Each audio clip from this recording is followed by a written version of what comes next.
Thank you for tuning in. A live stream new episode of the Stephanie M. Seaton Sunday Show will be starting soon with your host, minister, and author Stephanie M. Seaton.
How are you tonight? I am so happy to be here tonight. It is another amazing episode of the Stephanie M. Seaton Sunday Show. Thank you for joining us tonight. Yes, we love it. We I, love it.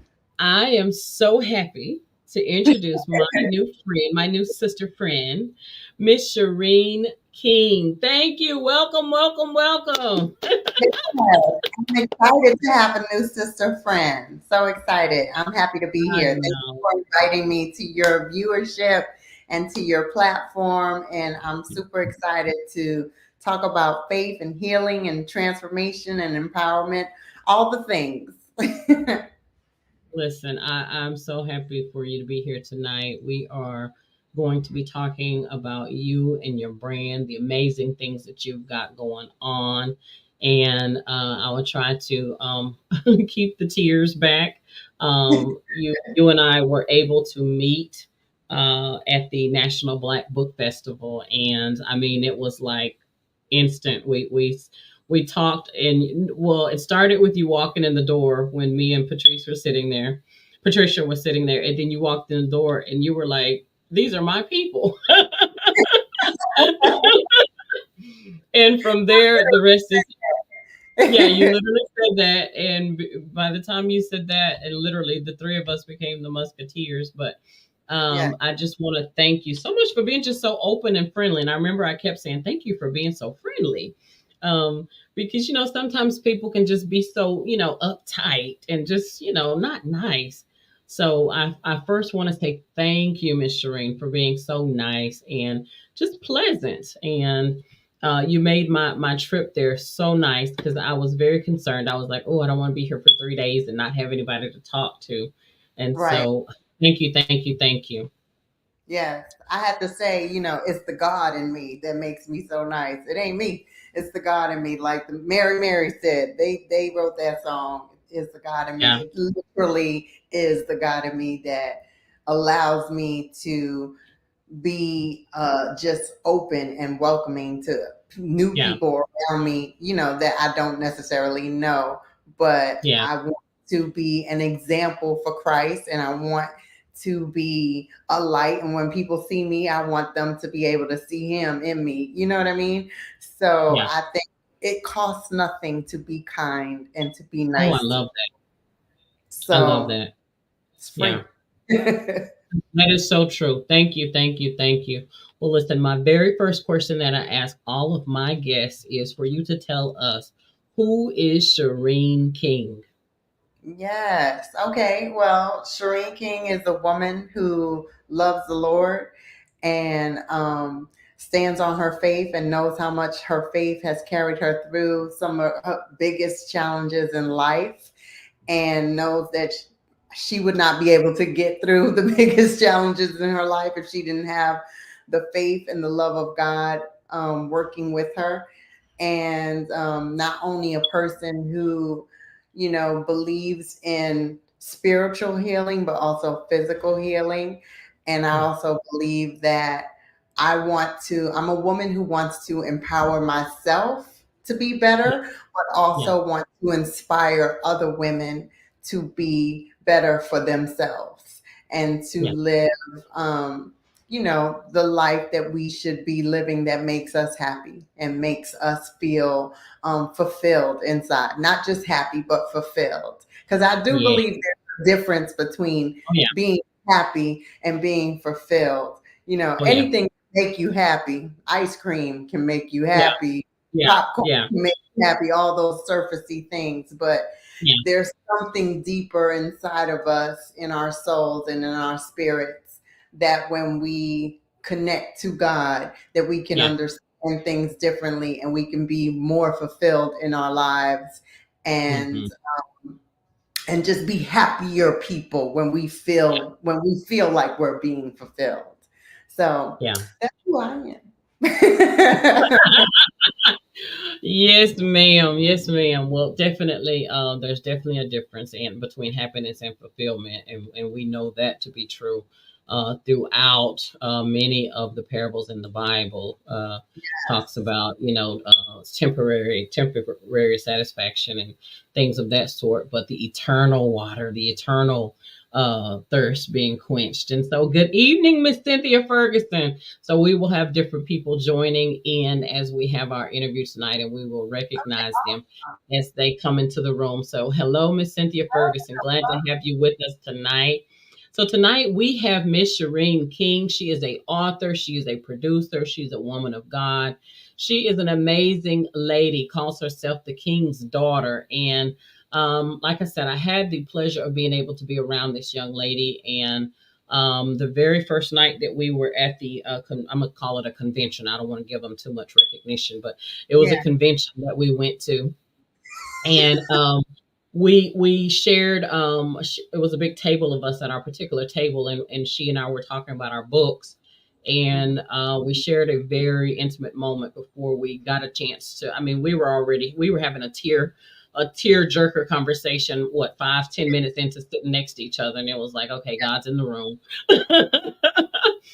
But one of the things that we were talking about is, and I said this actually earlier in a Zoom call, Bible study that I did tonight, and we were talking about wherever there has been the toughest battle that you faced, wherever there has been a struggle, wherever the enemy has fought you the most, yeah, that is where your calling is. That is your gift. yeah. And a lot of times that's not the area we want to talk about. That's not where we want to go, what we want to do, but God, right? Um, Right. and so we're going to get into a conversation here in just a moment where we're going to talk about Shareen's book. We're going to talk about the story behind that book. But let's talk about this. Let's start out, Miss Shareen. Let's talk about your first encounter with the Lord that led you to faith. What was your first encounter that led you to the Lord? I think, as a very, very young girl, probably I was maybe 4 or 5 years old. And I actually talk about this story in my book, because I went to Catholic school growing up. So I always was surrounded by the Christian faith.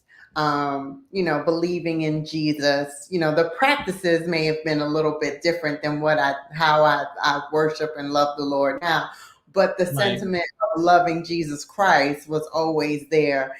And so, as a 4 year old, I already knew about Jesus Christ.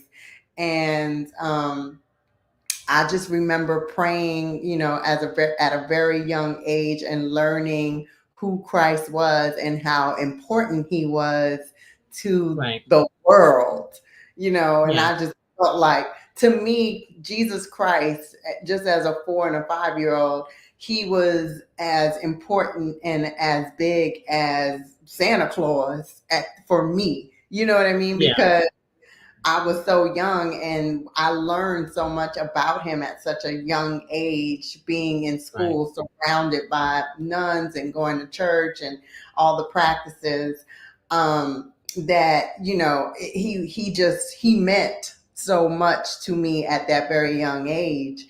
Yeah. And I talk about, my grandmother being the foundation of me learning how to practice faith. She is the one Yeah. who kind of taught me that whenever you're in trouble or you feel like, you need some help from the Yeah. Lord, you can call on him. And she taught me this very short phrase that I still say to this day. And whenever I feel like I need Jesus to show up, and she said, Yeah. Jesus of Nazareth, help me. And Woo!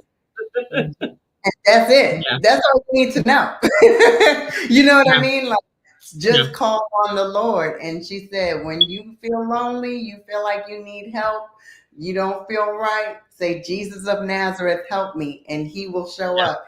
And he Yeah. has. Yeah. And so Yeah. that has been my first understanding of faith, and my first foundation of faith has come from, being in that environment, and also being around my abuelita, as I like to call her, because my grandma, she was Latin, and so we call her abuela, Uh-huh. which means grandmother in Latin.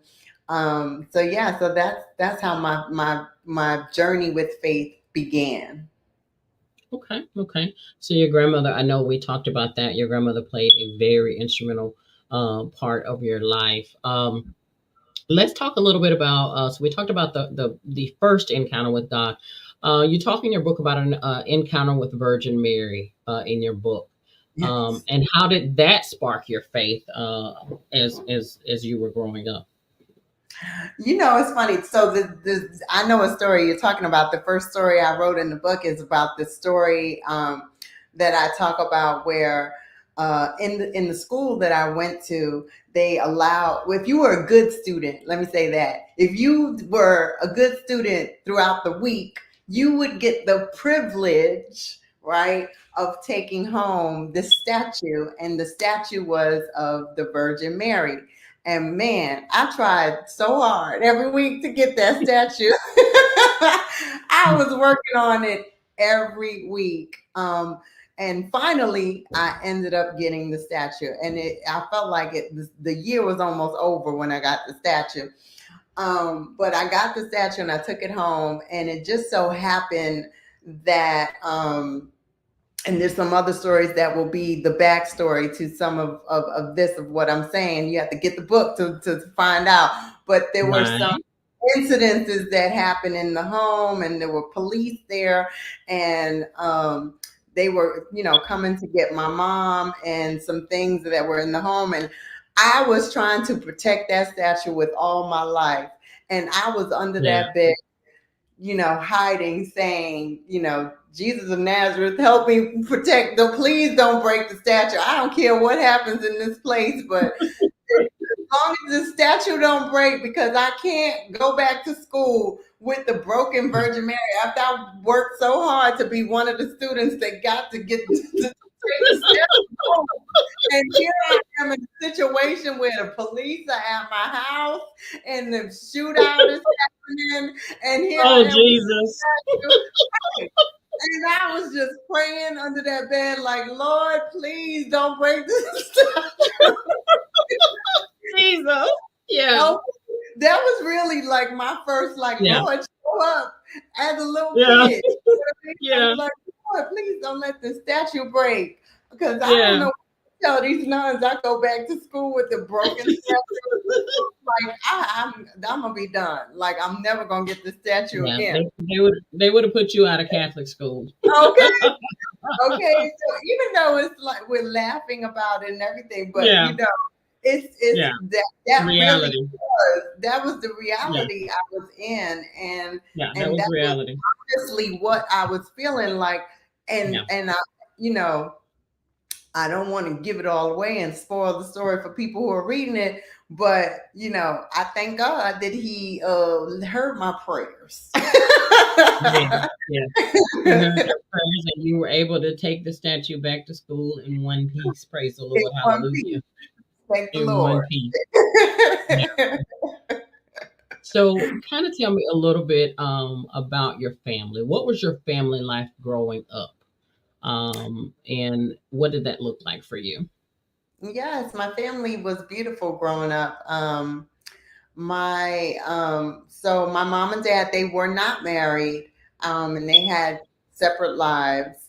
My mom had four kids altogether, and I grew up half of the time kind of with her as a kid, and the other half with my dad. Um, and so I was the oldest for him, and I was the baby for her. So I kind of had Yeah, the best of both worlds because I was able to have two lifestyles. I was the oldest in one household and the yeah, baby in the other household. And my dad was a really, my mom, she unfortunately was killed when I was a little girl. I was about 8 or 9 years old when she was killed. And my dad, I spent most of my time growing up with my dad, and he was a great father. He loved me so hard, and he did everything that he knew how to do to be a yeah, great father to me, yeah, because he had his own demons and things to deal with. But yeah, he he didn't have the tools to heal yeah. himself during those times. So he did the best possible job that he could do as a father from what he Right, knew right. at that time. And our some of our favorite pastimes was family picnics, going fishing, going in the Yeah, woods with my aunts and uncles, and going hunting and shooting bows and arrows and horseback riding, all the fun stuff that you would want to do as a kid. So yeah, I growing up with my family was a lot of fun. We had our trials and tribulations like any family does, but mm-hmm. there was always love there, and there was always people who wanted to be together. Yeah, And yeah, so um, I, I would say that growing up with my family was always an adventure. And as yeah, my dad got older and he got married, we got a new family that we actually, more people into our family, but we knew them from when we were kids because my dad ended up marrying one of his childhood neighbors. So the yeah, woman he married, right, lived underneath my father as a kid. So my grandmother lived on the sixth floor and they lived on the first floor. And so they grew yeah, up together as kids. And so they knew me my whole life since I was a baby. So when mm-hmm. they got married and we became officially a family, it was like we all have known each other our whole lives. And so I always had so many people around me who loved me and cared about me. Mm-hmm. Um, and it was good. Yeah, it was good. That's That's what awesome. I would say. That is good. I mean, so many times people can't say that they had a good childhood. So that is definitely a blessing that you have so many good, fond memories of your family. I want to say hello to Derek. Hello, Derek. Thank you for watching us and tuning in with us tonight. At any point, if you have any questions or comments, make sure that you all feel free to tune in to us. Um, so I want. having Go ahead. say it again. No, I was Would you gonna. say? I was gonna say something because you said, a lot of times people feel like they can't say that they had a good Yeah, child. And to me, it's really about perspective because yeah, I wouldn't necessarily, if I'm being honest about my childhood, it's not yeah, necessarily like, oh, it was everything was, you know, honey and roses. No, it yeah, wasn't. But as an adult now, I yeah, could, in retrospect look at my childhood, and my perspective is like there were so many great moments that I can Good thing. take and just Yeah. reflect on those. And the things that were not great, were just a part of a part of me growing up to be an adult. You know what I mean? And Yeah. there were some lessons that I learned from those particular things that happened that weren't so great. Yeah. But I more so look at the good things that happen, and I kind of rest in those places instead of Yeah. resting in You know. the Mhm. tragedies and all of that stuff. Because I think if you live there, if you live in a place of um defeat, you know what I mean, where you feel defeated because of so many tragic things happen to you, I think it's Right. easy to succumb to almost being a victim of life. And I don't Mm. want to live that way. I don't want to be a victim of life. I want Yeah. to see life um, as just like seasons. You know what I mean? Like Ooh, this I was like that. I this was like a that. this was another Yeah. season. You have, Temporary. Yeah. yeah, everything is temporary. There is nothing that is, there's no final until you're in dirt, honey. You know what I mean? Like you are constantly growing, developing, Evolving. evolving. Yeah. Seriously, Yeah. seriously. Yeah.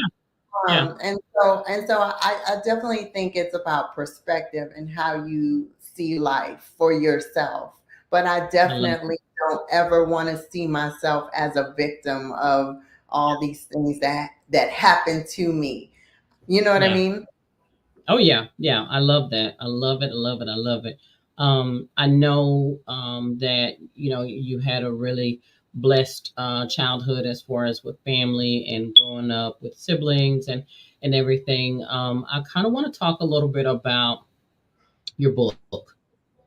The name of your book is Candy's Girl. Amazing book. I have the pleasure of having a signed copy. Her book is available on major platforms. Shareen King, Candy's Girl. Make sure that you grab a copy of her book. She is available also on Facebook, where you can see her platform as well. Kind of tell me a little bit about, for those of us that are watching tonight, what inspired you to write the book Candy's Girl? What was the inspiration?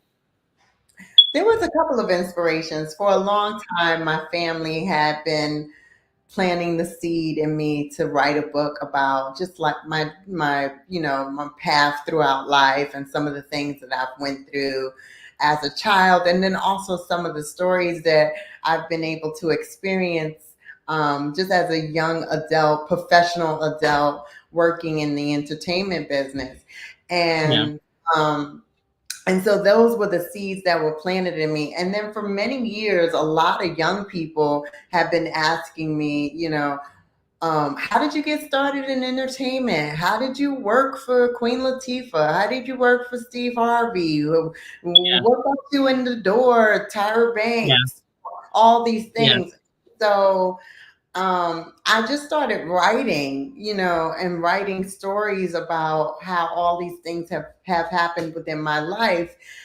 yeah, And so I decided, like, okay, maybe it is time to put all the collection of all these stories that I have together and put them inside a book. And yeah. and so that was kind of the inspiration behind it all. And I also, I wanted to inspire people to know, like, just because bad things happen in your life, it doesn't Hmm. mean that you have a bad life. You know what I mean? Right. It's just a bad thing that happens, and you can get through it, and you can get over it, and you can get through past it and all the Yeah, things if yeah, you just believe that there is a greater purpose for your life. And yeah, so I used the book to kind of share some of that and give some practical information in there as well to help people kind of learn how to stand on the word of God. Like, here Yeah. are the scriptures that help me Yeah. through this situation. Here's what I confess. Here's my affirmations. Think Yeah. about people who helped you. I kind of put that out there, asking the readers the questions of who is the person you can turn to and have them help pray with you or help teach you how to pray. Those are your spiritual leaders, your spiritual advisors who you can, kind of go through whatever spiritual warfare you may be fighting or whatever demons you feel like you're fighting in your life that you're trying to get past. um, Right. so I talk about all of that, and so that's where the inspiration came from. It was over the years of just people kind of asking me about my professional career, and then my Yeah. family, just saying to me constantly, "You should write a book. You should write a book." And you So always feel like everybody feels like they have a story, but not all the time. You yeah. feel like, oh my God, do I have a book? I don't know if I have a book. Yeah. Until you really start writing it and putting it together, and you're like, oh my gosh, this is actually a book. Yeah. I want to toot my friend's horn. I'm going to toot her horn for her. And Miss Shareen King was actually the producer of the Queen Latifah show. And that was one of the things that we were talking about.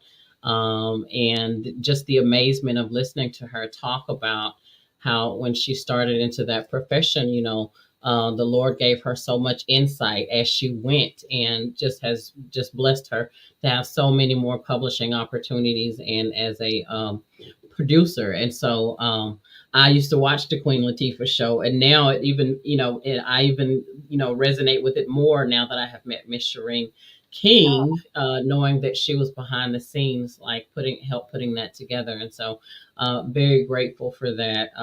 We will have lots of times to talk about some of her additional stories as well. I know that this book, Candy's Girl, is very inspirational also. I know that you suffered a lot of loss at an early age. And like you said, it doesn't define you because you go through some things, and you are so positive and so inspirational with the things that I know that you have been through. And now looking at you now, that they have this phrase that says, I don't look like what I've been through, right? And so looking at Miss Shareen King, she lost her mother, her father, and her grandmother, who were all very inspirational in her life. Tell us a little bit about, and of course, now on this side of the tracks, Miss Shireen is able to help to minister to people about grief, because she went through so many losses at an early age that the Lord kind of, when he got her on the other side, she could look back and see purpose in that thing. And so many times we're going through some stuff that we're stuck in it, and we're like, woe is me. But when we get to the point that you're in a situation back to back to back, whatever that situation is, like we said earlier, there's usually a call or a purpose attached to that thing. And so kind of talk a little bit about that. What did that look like for you, going through that? And then what was the inspiration that helped you to turn that around and see purpose in that? okay. Oof. It's been a long process, and it's still, my grief is still a journey for myself, because one of the things Yeah, that I say, and I say this also in the book, I talk about this. I feel like, grief is the price we pay for the people that we love, because at some point you are yeah, going to lose somebody you love. yeah, If they walk out of your life, they reject you, if they die, they yeah, leave it, whatever it is, you will experience some type of grief. And yeah, so it's something that we all have to deal with, and we all have to kind of succumb to the idea of grief and what that looks like for us. Yeah. And for me as a child, I was not equipped to deal with Right. grief. I didn't understand it, I didn't know anything about it. And in the era of when I grew up, um, it wasn't, people didn't, adults, I would say, adults didn't really talk to kids. You know, you That's were a right. child, you stayed in your place, and you spoke to Seen when and you, not heard, right? right, exactly, exactly. So there was never any conversations had with me after so many tragic things happen, like to discuss the magnitude of like losing your entire immediate family, what Yeah. that is like. So I learned as a child at a very early age to suppress a lot of my feelings, a lot of my emotions. Um, and I grew up my entire life doing that practice of kind of avoiding conflict, avoiding understanding things, avoiding addressing things, and just kind of pushing it down until, you know, in my adult years, I realized something was Hmm. failing. You know, I had failed relationships, failed friendships, and I just couldn't understand why was this happening to me? Why so many things were happening to me, and I had to dive into the fact that I never dealt with all of these traumas that happened Mm. as a kid. Yeah. And Mm. because I never healed myself of those pains, I couldn't be healthy enough to have healthy relationships with people. And Yeah. so I had to, you know, just kind of look at myself and say, what is happening inside my heart? What is happening that Mm. needs to be healed, that needs to be, um, you know, just like developed so that I could understand all the pain and all the grief and all the things that I have felt throughout the years. And what does that translate to now? You know, and I feel Right. like there is the saying that people say, you know, your pain will lead you to your purpose. I feel like that's so true Yeah. because all the pain that I've had in my past has kind of led me to this place where I am now, where, you know, I want to be healed. I want other people to be healed. I want to have healthier relationships with people. And I Yeah. also want to understand people better. You know, I feel Yeah. like we're all unique in the way that we um, kind of have relationships with one another. And I think that just starting to understand my own pain, it has helped me learn how to listen to other people to get an understanding of what their Hmm. pain is and why they Yeah. react the way they do or behave the way they do, because that's where all of that stems from. You know what I mean? So, Yeah. so for me, it is still a ongoing process of, I don't think grief ever leaves you. It's just something that you live with and you learn how to deal with your grief in different ways, be it prayer, be it, you Yeah. know, solitude, be it talking to friends, therapy, Yeah. whatever your process is. But I don't think grief ever leaves you. It's just something that you learn how to deal with over time. You know, Okay. I hope that Okay. answers the question. Yes, yes, you did, you did, and you said a lot of key things there in the text and what you were speaking. You said a lot of key things, and I was listening to you because I've had some of those moments. Some I call them aha moments myself, where when you've been through some things and you do process things differently, because then you not only listen for understanding, but you also give people more grace. You learn to give people more grace because you start to understand not only why they do what they do, but you start to see them for the person that they are internally and not just on the outside.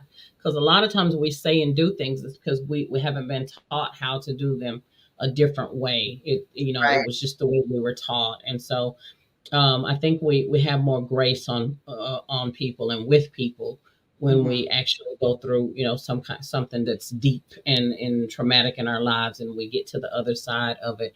Um, so what do you feel like your ministry is? I know we've talked a little bit about that, but as a woman of God, what do you feel like your ministry call is?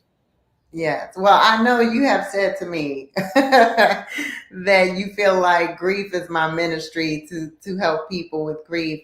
Um, and I do feel that, but I also still feel like I'm still learning myself, what Yeah, that is. Um, but for me, I think my ministry is just um, really just helping people and being there for people. Like, I just want to. I listen to Pastor Mike McClure Jr. a lot, and yeah. his message is always love people, love God. What's the last part? Love people, love God, change the world. I think is the last part. Um, Okay. and so I just feel like that's kind of my ministry, is just like really loving people, helping people, inspiring people, Hmm. and just sharing my story to let other people know, essentially, that, like I said earlier, just because of some bad things happen to you in your life, that does not mean that you have to have a bad life. And I feel Right. like my for me, my mission is just to inspire people to know that and to believe that for themselves. Like, everything is about your perspective on life and how you see the good in everything. And if you believe in God, then you know that all things happen for your good. So if you know that that's the word and that's the truth, then you Yeah. have to take that and stand on that and look at every situation in your life and say, you know what? Okay, Yeah. if this is happening to me, then I know something good is going to come out of it, because God Yeah. is with me, God is in me, God is for me. Therefore, everything has to turn around for my good. It has to. I mean, Has a the line up. is not void. You know what I mean? The word cannot come back to you negative. Yeah. So it's that for me, that is my ministry, is just sharing what I know about Christ, what I know about what he's done for me, and inspiring people to just believe that they can have better and they can be better. Right. And once you learn how to heal yourself, you Yeah. are able to really look at people differently. Once you're able to heal yourself, you have a Yeah. different love and respect for Yeah. yourself. Yeah. Then you will operate differently and see life differently and see people differently. And I feel like, that's my ministry, to help people understand that. And when I talk to people, that's what I always share. Like you said, you were so positive. I try to stay as positive as I possibly can. Yeah. I think, the world is tough. It's hard out here in these streets. It is.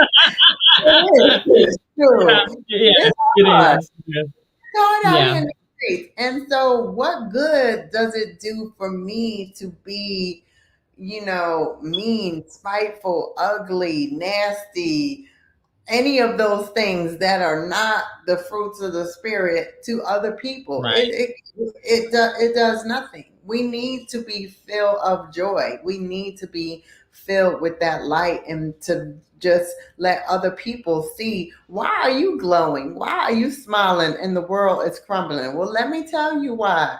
Because Yeah. God is good. That's why. I know who my God is, and I trust in him, not in man. Period. Amen. Amen. We've got Cynthia Ferguson with us, and she said, yes, grief can live with us always, and we learn to cope and move forward. We cannot let it hold us back. Thank you, Cynthia, for sharing that with us. Yeah. And that is true. We learn how to cope and how to move forward. Um, I kind of want to talk a little bit now about how does your faith translate into healing? So we've been through some things. Yeah. How do we get to the other side? How do we get to that happy place that we're now talking about? And how does your faith translate into that healing, Shareen? Yes. For me, the way my faith has really helped me heal because I used it to heal myself. And when I say that, I mean that I prayed for Yeah, healing. I yeah, prayed for discernment. I prayed for revelation of what is going on with my emotions. Because sometimes your feelings are not facts, right? The mm-mm. feelings That's right. will Your feelings will trick you. And That's so right. you Hmm. have to pray. For me, it is essential to the way to heal for me. I don't know about everybody else, was through prayer and Yeah. through isolation. Hmm. Hmm.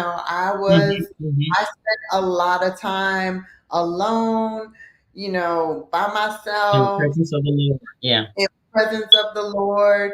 Um, just as I was saying to you before we got on this on the live, I said that I spend most of my days listening to the word. Like now, I can barely be without it. I can't tell you the last time I turned on the television and watched like Yeah. television.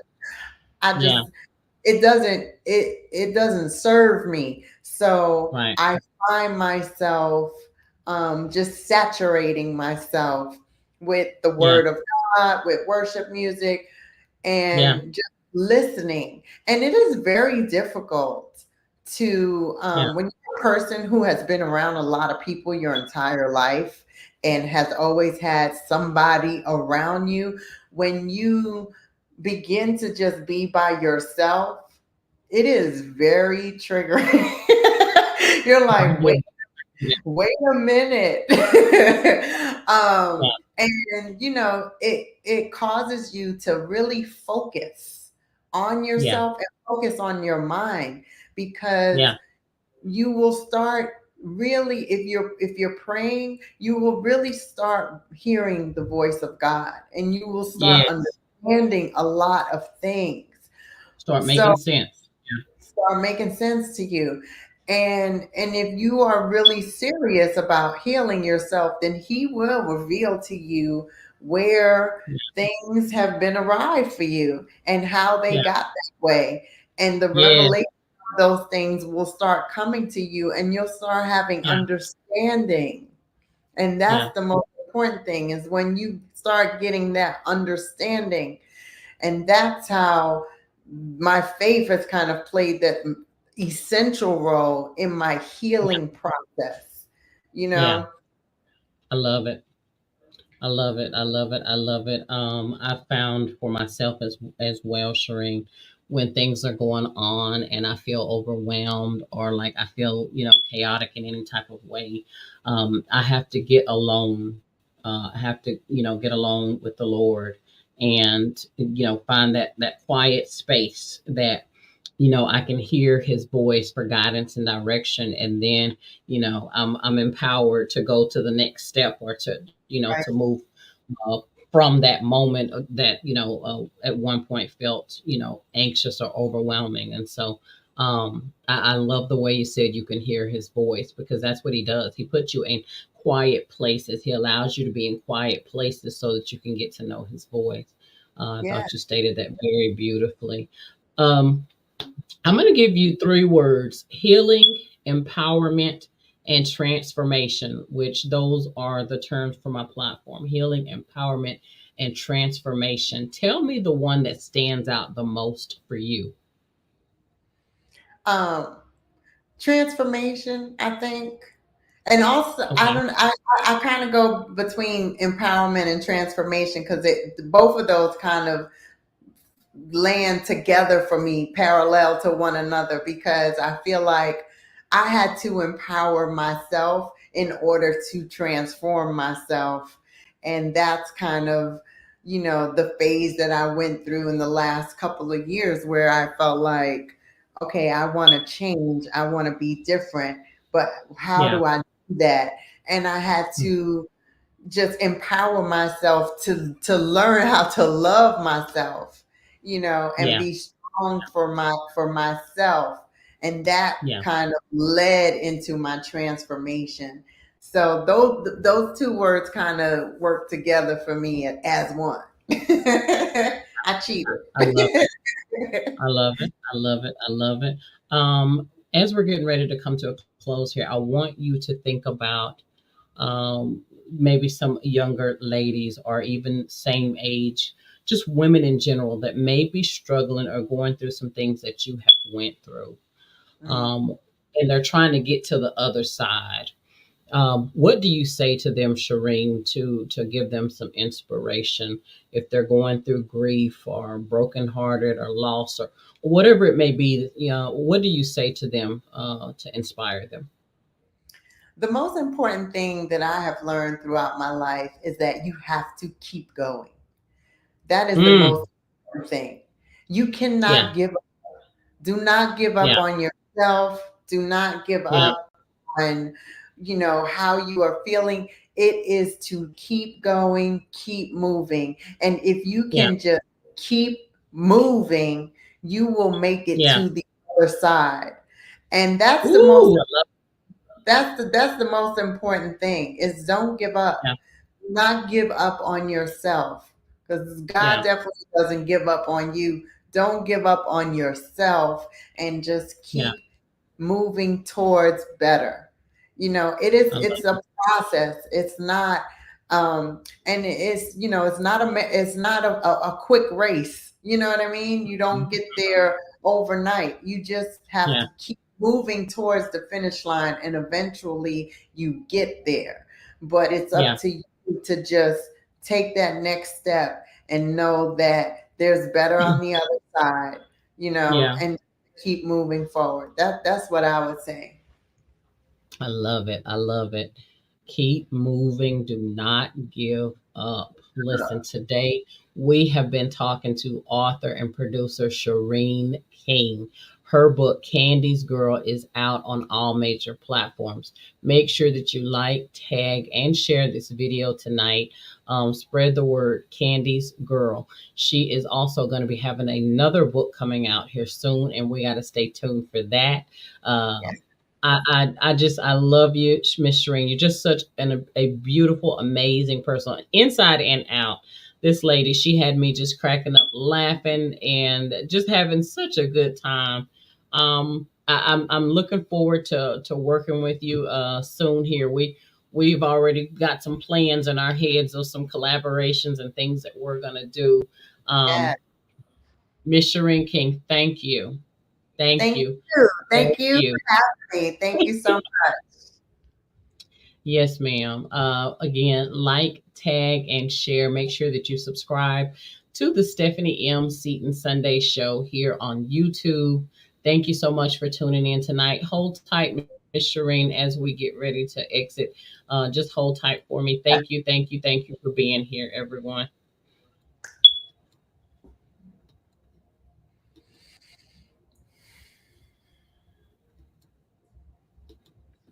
If you would like to be a guest on the Stephanie M. Seaton Sunday Show, email Stephanie at stephaniemseatontheauthor@gmail.com.